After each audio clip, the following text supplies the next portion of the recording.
Pues buenos días y, en primer lugar, gracias a Sedigas, Joan Nayara, por invitarme a participar en la celebración de estos 50 años y felicidades. Y buenas tardes y bienvenidos a esta última mesa, antes de la comida, sobre planificación y operación y la integración, aspecto fundamental, como veremos ahora, entre los sectores del gas natural, el hidrógeno y la electricidad. That will be conducted in English. Previous comment, as you know, the energy policy at European and Spanish level have as a common objective the decarbonization of our energy model by 2050. Both the Commission and the Spanish government are promoting a series of increasingly ambitious measures and objectives to accelerate the process. In the case of Spain, it's clear that there are factors that boost the possibility that renewable gases play an important and fundamental role in the process. And we have the potential to turn Spain into one of the main producers of renewable hydrogen, but in the race of the development of other renewable gases, such as biomethane, we have a long way to run compared with other countries. We have an advanced gas infrastructure that has been revealed in the energy crisis in 2022, which must be a basic pillar for the evolution of the gas sector towards renewable gases. In the same way that the electricity network also demands large investment to accommodate the ambition penetration plan for renewable electrical technologies. Analyzing the energy context that we are developing in Europe and more ambitiously in Spain, it is clear that greater interdependence between the energy sector and the natural gas, electricity and gas sector is created. This great ambition in the gas sector towards renewable gases, biogas and biomethane in a shorter term, and hydrogen in a later stage, together with the use of renewable energy in electricity as an input for the hydrogen production, present new challenges to create a more integrated planning process and a higher pace in the development of transmission infrastructure. Well, to comment on all these aspects about the integration of both sectors, natural gas and electricity, their future planning process and the operation, we have today highly qualified representatives from the industry, from the transmission infrastructure and system operation activity, who will be fundamental pieces for this evolution and transformation of our energy sector. María Junco's professional career has been linked to different companies in the energy sector. In 2008, she joined Enagás, where she has held various positions of responsibility, such as Director of Analysis and Development and Director for Operations. In 2024, María was appointed Technical Management of System General Manager. Concha Sánchez, General Director of System Operation in Red Eléctrica since June 2023, has held various positions of responsibility in the company in Red Eléctrica, always linked to the system operation and transmission activities, among them those related with transmission facilities management and renewable energy sources integration in the electricity system and the system operation. And Piotr was appointed for ENTSO-G, General Director, in January 2022. Prior to that, since January 2017, he held the position of Deputy Director of the Development Division at Gas System, the Polish transmission system operator for gas. His main areas of responsibilities included international cooperation and business development. thank you so much for your participation in this session. And we would start with the planning process itself. System operators develop a crucial role as network manager, and its responsibility to issue the proposal of the planning process in a context of great ambition, new technologies appearing, uncertainty because too much, and all the process is moving to new projects, to in general these uncertainties, and the dynamic and fast evolution of the project. So the question would be, what are, in your opinion, as system operators, the basic principles to be renewed or redefined in the planning process approach?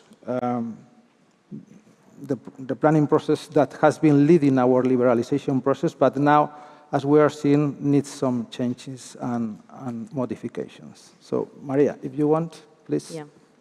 Thank you very much, Carlos, and thank you very much, Sedigas, for inviting us for the most important moment of the day, and it's not Taylor Swift concert, but the hour before lunch.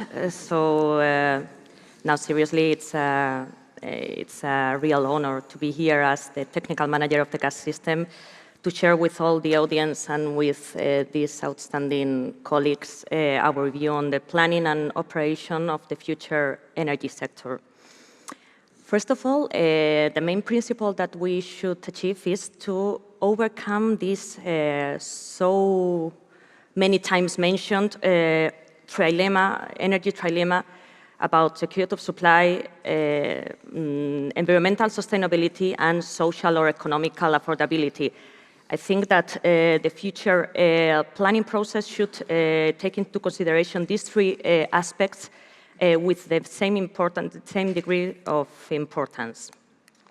Secondly, the traditional planning process has had a dichotomy between demand and production, which is non-binding, non-binding, while the infrastructures are set up in a binding way. That's why we should think about which kind of infrastructure should require of a long-term stability and economical or legal stability, and which other infrastructures or facilities require of a more dynamic way of planning. Third point would be we should involve the market. It is true that in non-mature energy sectors, I believe that planning should go in a policy-to-market way. But when we reach mature systems, market-to-policy is a key option. That's why we should involve the market in terms of having call for interests for developing a nice planning. And we could also create some binding relationship between the market and the infrastructures. Maybe, I don't know, a connection and access process could be somehow linked to planning development. Another point that at least Concha and I support is that operation of that future infrastructure should be understood. Academic studies are great when you are designing a new sector, but listening to what the operation requires is as well essential to develop a nice planning. Of course, you have highlighted, Carlos, that the importance of having an integrated view, especially right now with electricity, gas, and hydrogen. We believe the vision should be shared, of course, and it is quite important, especially between gas and hydrogen, because demand attended by gas, by natural gas system, would be in the future be supplied by other gases, especially hydrogen, and they will share as well some infrastructure. Some infrastructures will become repurposed and will become belonging to the hydrogen sector. And with regards to biomethane, I would say that there should be as well an integrated view on and planning to understand where the main project should be put in place and whether it's required some reverse flows or some integration of the projects to facilitate somehow the integration of that sector of the market in the gas system. And I think I would stop here. Okay, thank you. Thank you, Maria. Piotr? It's my turn now? Yes, please. Thank you. So I would like to start, first of all, thanking Enagás and Sedigas for inviting ENTSO-G for its 15th anniversary. Secondly, best wishes for at least next 50 years of operations in these very challenging times for energy sector and gas sector. Thirdly, my sincere apologies for not speaking fluent Spanish. So this is it. But on the other hand, I thank you for a really steep learning curve I had today listening to all the intervention in Spanish.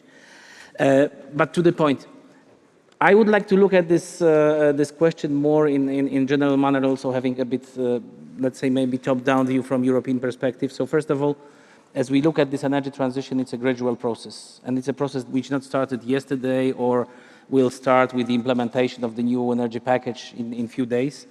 And I think ENTSO-G and the members, the European TSOs for gas, have already embarked on this path some time ago. Because what we first did was, let's say, to look at different future avenues for our assets, how to, let's say, how to develop these assets, how to use them in a different time frames. And we all know that at least in short term and short and medium term, we will need still natural gas. We will have to run our operations. We would also need natural gas to ramp up the renewables in the system. We know well that if we add the intermittent sources, we need to balance them. We need to store energy, and for now, natural gas seems as the best solution that we have at hand and the technology we have at hand. Secondly, of course, we look at biomethane and its growing role. So, of course, a bit different view how to address it locally, which type of benefits we can reap in a climate value of biogas, and finally, we look also to low carbon gases, hydrogen, and now increasingly also to CO2 transportation within transmission assets. And of course, it's very important to look at how hydrogen will be produced. It will be locally, but also we have to plan for infrastructure that will transport it between the production and off-takers. If we then think in the long term to have the integrated market, and of course more and more energy system integration in place together with electricity and molecules playing the respective role in the future energy mix. But in concrete terms, we need for that, and on the EU level, we have 10-year network development plans. These are a more bottom-up approach driven exercises. But if you ask me about the changes in planning, this is also something that is done increasingly looking at energy system integration. So the scenarios are developed together with the electricity counterparts, so ENTSO-E. We look at interlinked modeling for the networks. And thirdly, we are looking also how to add up the new vectors for energy. So how then we have to look not only at this, let's say, energy system integration in a horizontal way, so between molecules and electrons, but also to look horizontally between production, offtake, and midstream for the new molecules. So this is something that we already embarked with, and our last T1DP in 2022 had already the first time hydrogen infrastructure layer, where also over 100 projects for hydrogen were submitted in a different parts of the value chains, were analyzed. And of course, this is also very important that it paved the way for the recent and was analytical backup for the recent discussions about the PCA project, so the 10E projects that are there. And we also challenged a bit the Repower EU goals, where a lot of was said about biomethane with 35 BCM produced in 2030, and of course very ambitious hydrogen targets. Well, they are not binding, in contrary to some renewable goals, but we are looking how the situation unveils. And finally, what is important, we are working in this two-year iteration process. Currently, we are going forward with 2024 NDP, which will be more advanced, because I think this is also not only bottom-up process, but also innovation-driven process. So we adapt more complex ways. We discuss with it's very open and debated, consulted, and open to stakeholder process, where we really want to put everyone every stakeholder to take its stance and have a proper say. Of course, this is not meaning that we are abandoning, and this is also very important, that the companies like TSOs look at the future, but they have to manage security of supply issues and stability of the system. You know what's happening in European markets since 2022, and also thanks to our members, the situation is more or less stabilized for today. And maybe what is very important also to say, we have this high-level view, but then what will be crucial for the future and let's say for smooth transition and smooth implementation will be how these processes will be treated on the national level, because there the decisions are made, the investments are coordinated. So we would see also the cooperation, and then finally the work that will lead to FIDs, and of course the discussions, because ultimately for our work this is the regulator that makes a last say in each and every project. Thank you. Concha? Well, first of all, thank you for the invitation and congratulations for the anniversary. I will try to give some ideas coming from the electric system TSO and specifically from the planning role that we have in the electric system. First, this change related to energy transition is not new for us.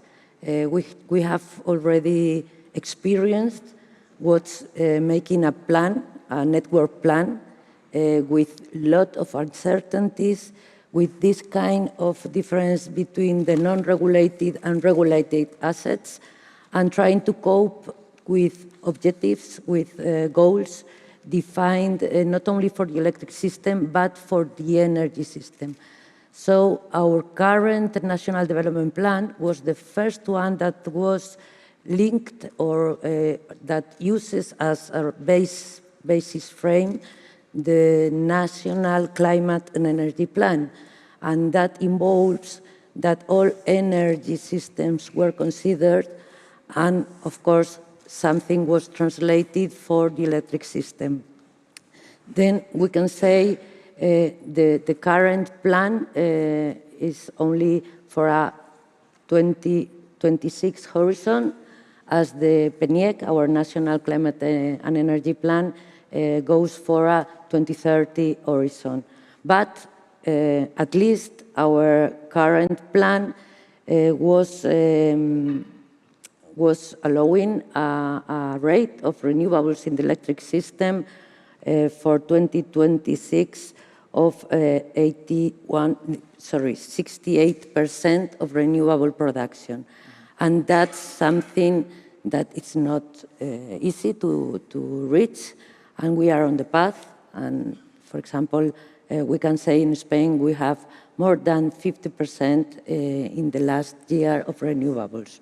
When we are talking about different energy sectors, we have to say gas and electricity were linked for decades in a different way, but the fact is combined cycles were 2 decades ago the emerging technology for generation, for electricity generation. What is happening now? First, we have to cope with a very uncertain future. We have to figure that our PNIEC, our national plan, is now under revision, as all European plans.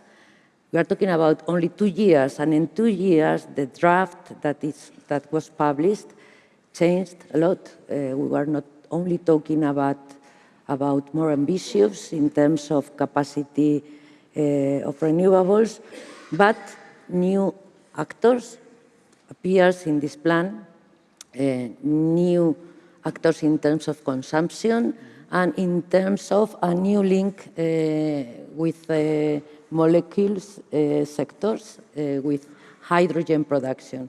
And that's not something irrelevant. We are talking about 11 gigawatts, around 11 gigawatts of electrolyzers for 2030.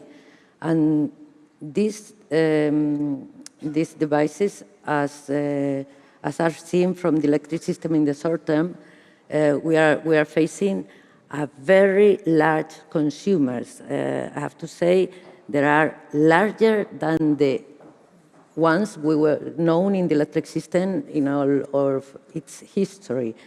So first, it's needed not only the frame in terms in top-down terms, but some signals in terms of location. We are talking about very, very high consumers, electricity consumers at specific locations, and it matters. We are talking about several places where current consumption of hydrogen should be changed from gray to green hydrogen, but we are talking in a longer term for hydrogen valleys, and the signals should be clear in terms of defining these specific locations, because infrastructure is not something easy to develop, not even to plan,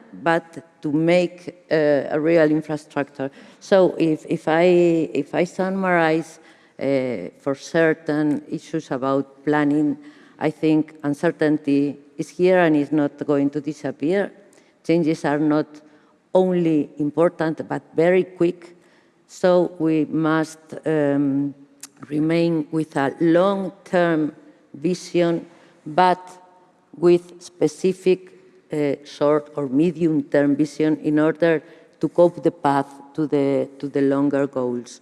So I think we need this longer vision with lot of and quick updates, because we should make a revision about what we are talking now. Perhaps in 2 years we change some needs or definition about the needs for the energy system, and infrastructure development is slower than these changes.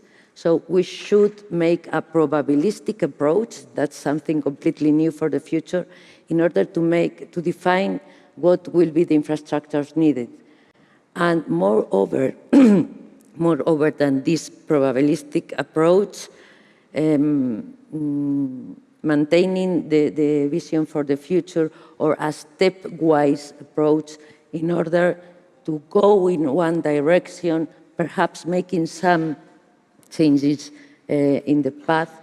But for us, for example, I think it's a very, very good issue to have these European national plans, the national Spanish national plan, so certain guides are given.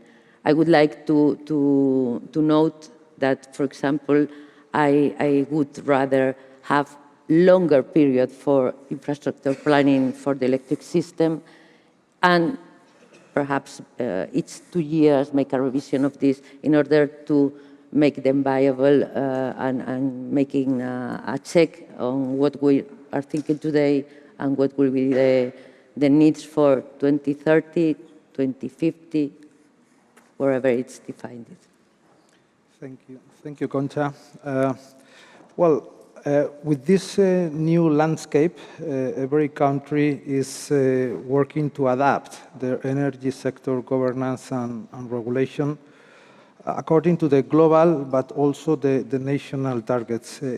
Piotr, how do you see the situation that is happening in all more developed experiences from the point of view of how the biogas and biomethane technologies have been developed, and how it's been doing this transformation of the gas sector towards the hydrogen? what could you tell us about these international experiences? Thank you for this question. Maybe I will start because I heard in some of the previous talks that each country, and there was an example of Spain, that each country is particular, that there is a peninsula, there are mountains, and the location is very important. I would say that it's very difficult to say about who is let's say, progressing, who is quicker, who is slower. I would say that it would be very good to look at the different countries, because everyone is striving to make a progress. But of course, if we look at Europe, everyone has a bit different resources at hand. So I think that we should really make this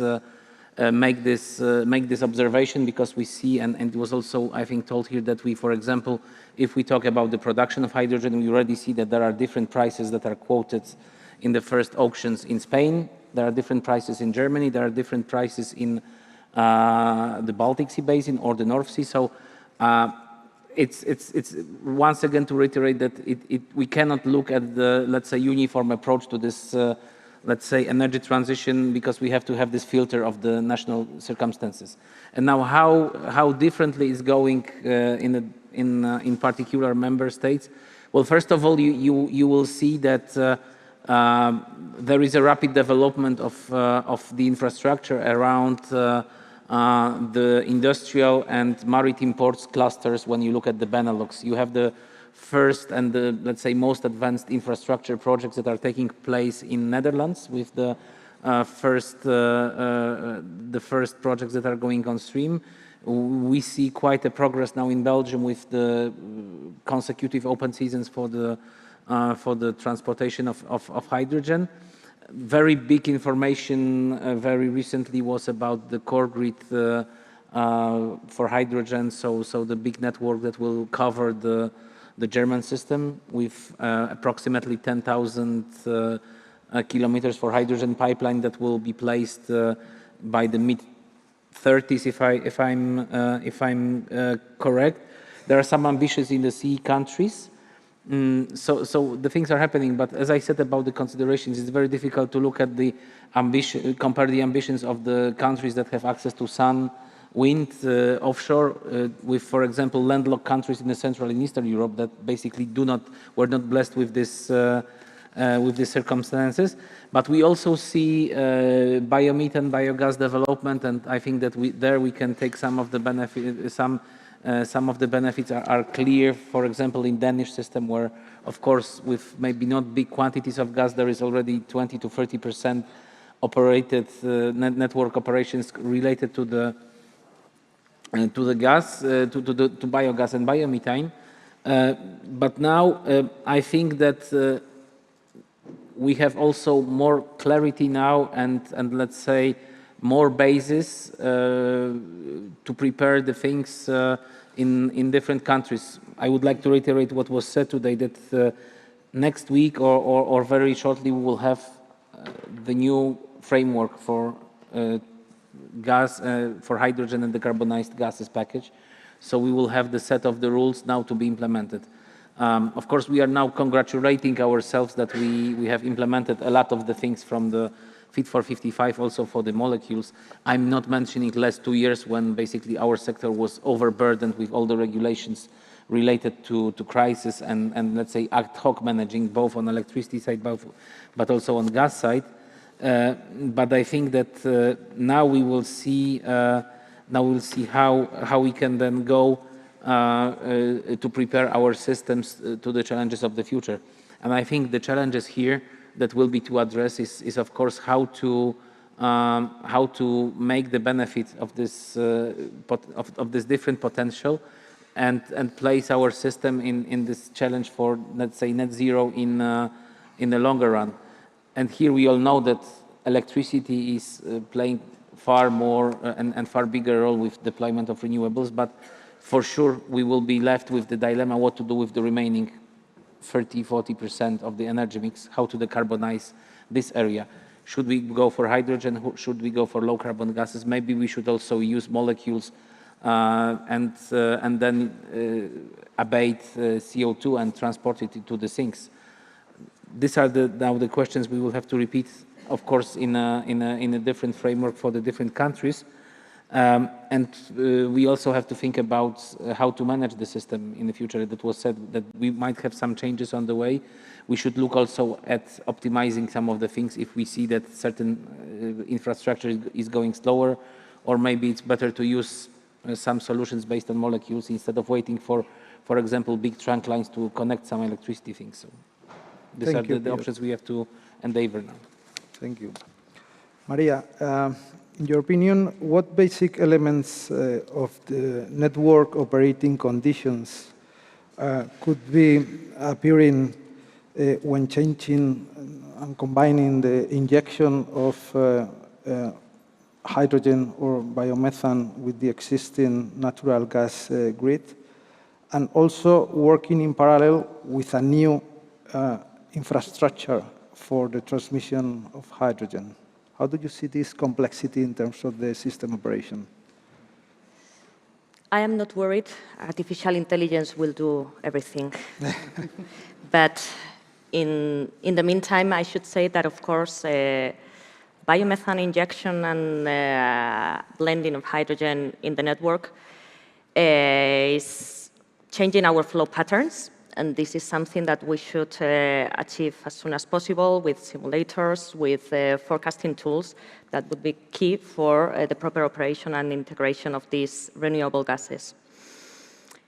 Another challenge would be to decide which of the networks should preserve the methane, biomethane injection, and which ones could be repurposed to hydrogen. This would be a key issue as well. With regards to blending of hydrogen, the package has set up a percentage, 2% of hydrogen in blending. And it is true that with our so strongly meshed system, it would be quite challenging to have different percentage in the different points of the network. Nevertheless, the whole sector is studying the amount of hydrogen that each one of the facilities, both of the infrastructures as well as of the final consumers, which is a percentage that could be that these facilities could accept. I think that we have mentioned several times that future is uncertain, and it's true that uncertainty will become boundary conditions, is really right now a boundary condition. And therefore, I think that we should rely our operation in three main key points. The first one is flexibility. Flexibility tools provided by the regulators and the whole sector would be a key issue, both for natural gas, for electricity, and for hydrogen, especially for hydrogen that will require new facilities to face this flexibility in production, in the production part. A second point is diversification, diversification of routes, diversification of technologies, and I would say diversification and diversity. For an operation of this challenging and uncertain sector, diversity in way of thinking, experiences, exchange within other European countries would be key, and especially now that we are in the European Diversity Month, almost finishing, I think it's important to highlight the importance of facing this challenge with trying to understand the whole ways of looking at the problems. And a key issue, and I was joking with artificial intelligence, but it's not a joke. I think that forecasting tools would be a key issue in the future operation. It is true that artificial intelligence will bring us lots of possibilities, and we are pretty sure that all these forecasting, simulating, operating tools or optimizing tools would be essential for the proper operation. Just a small mention about the commercial operation, because it's true that with this uncertainty, the role that each one of the roles plays in the energy game is changing. Shipper's role is adapting to the new reality. The operators are as well changing. So I would like to highlight that when we talk about operation, we should think on the physical way, but also on the commercial way that all the different actors of the system are playing. And I think that people would appreciate me to stop and to have more lunchtime, so thank you. Thank you, Maria. Piotr, I don't know if you want to add something on this topic.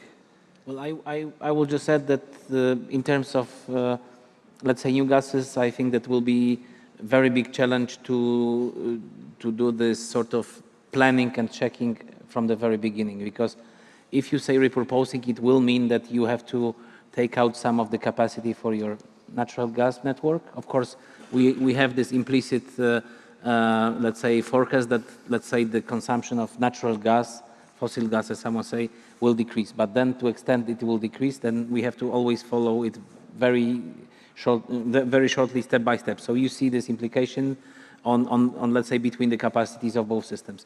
We cannot forget that it will imply for both security of supply, because then the capacities are disappearing, so you have to manage system differently. And you cannot forget that European system is a connected system. So if you take out capacity in one country, it might have, and it will surely have, the impact on the other systems. Gas is a commodity that is flowing between numerous borders from the sources. Of course, now it's very important to also mention that we have turned around the sources of gas flowing to Europe 180%. We are practically not receiving any Russian gas, and we have now gas coming from west to east. So I think that will be very important implications. So we cannot, let's say, talk only about the transition. We have to remember about security of supply and stability of the system. For biomethane, maybe one word to add that, of course, we have to look at the flows locally, but with biomethane, it's maybe less complex technically because these are the same molecules. But we should also look at some innovation there, and I think that's very important thing is to talk about guarantees of origin. So basically, you don't have to use energy, you don't have to use your system to send biogas. You can use it locally, but then you can, let's say, provide for capturing of the climate value of this molecule by trading guarantees of origin. And the more adjusted system we have, the bigger we have the, let's say, this market European-wide. It will also ramp up the development of biomethane in the different countries and biogas. Thank you. Concha, for the electricity sector, the deployment of green hydrogen technology will be a clear driver for increasing the demand for electricity and integration of the ambitious plan that we have for renewables, according to the plans. What are the main challenges for the electricity system operator with regards to this development of large hydrogen projects that could be using electricity, but from a self-service or self-consumption point of view? You mentioned before the difficulties to take into account the local perspective for the infrastructure development. And these projects, typically using this self-consumption, uses different profile curves than what is needed for this more stable consumption from the electricity point of view. How do you see this management for this future uncertainty and volatile situation for the electricity system?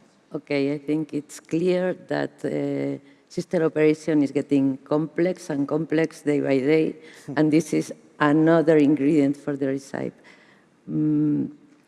Mainly, we can say that we are managing a lot of uncertainties because our system is not driven by consumption. At this moment, it's driven by generation resources, and I'm not talking only about how the flows are changing in the system in a very short periods of time and several times per day. We are managing this, but we are going to mix with this ingredient a large consumer or several large consumers. And I'm really worried about something that was mentioned by Maria, flexibility. Typically, gas was one of the main tools of flexibility in the electric system. I would like to comment that hydrogen should be a flexible vector for all system operation, and specifically for the electric system. If we figure that an electrolyzer is a consumer with a flat profile that should be covered by a renewable resource that's not a flat profile, typically when we are talking about photovoltaic, for example, is concentrated in some hours, there's not mismatch with this. And of course, we are responsible for security of supply, for all consumers, indeed for this hydrogen production. I have taken some figures in order to get a clear idea of the impact of this, taking into account security of supply should remain. If we take into account 1 additional gigawatt of consumption with a flat profile in one scenario, 2030, the previous PNIEC 1 or whatever, what's the result of this new consumption? First of all, we are going to get an additional renewables integration in the system, about 0.27 terawatt-hours in the year.